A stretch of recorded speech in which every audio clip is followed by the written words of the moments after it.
जब भगवान अपने धाम गए तो धर्म कहां गया। जिस समय भगवान अपने धाम जाने की तैयारी कर रहे थे तो उद्धव जी महाराज का आना हुआ।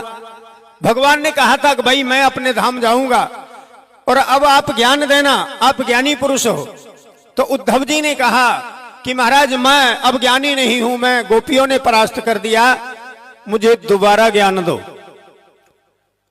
तो यदु महाराज के यहां दत्तात्रेय ऋषि का आना हुआ।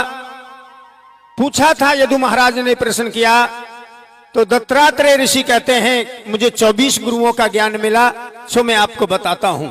ये आगे प्रसंग आएगा, विस्तार से आएगा।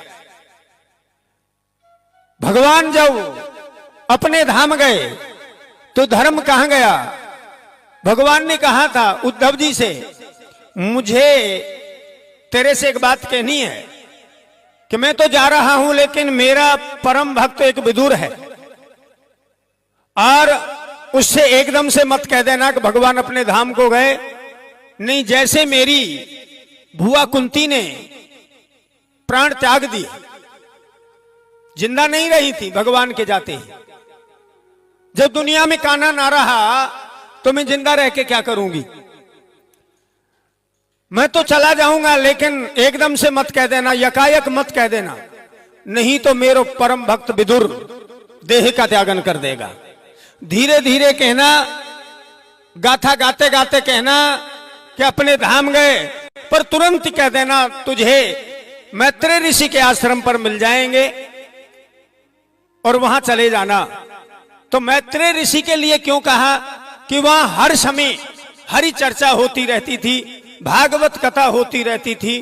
तो वहां जब सुनोगे तो आपको कान्हा के दर्शन हो जाएंगे। जब कान्हा की गाथा सुनने को मिलेंगी तो उनको एहसास नहीं होगा कि भगवान हमारे बीच में नहीं है, स्वयं ठाकुर जी यही हैं, अपने धाम नहीं हमारे पास में ही हैं। यदि गाथा प्यार से गाओगे ना, कभी अजमा के देख लेना।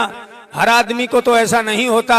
जब आप पूजा करने के लिए बैठोगे ना और पूजा करते करते जब गदगद कंठ हो जाता है, मम गुण गावत पुलक शरीरा, गदगद गिरा नयन बहनीरा, काम आद मद दम न जाके, और तात निरंतर बस में ताके, हर व्यापक सर्वत्र समाना, और प्रेम ते प्रगट होए में जाना।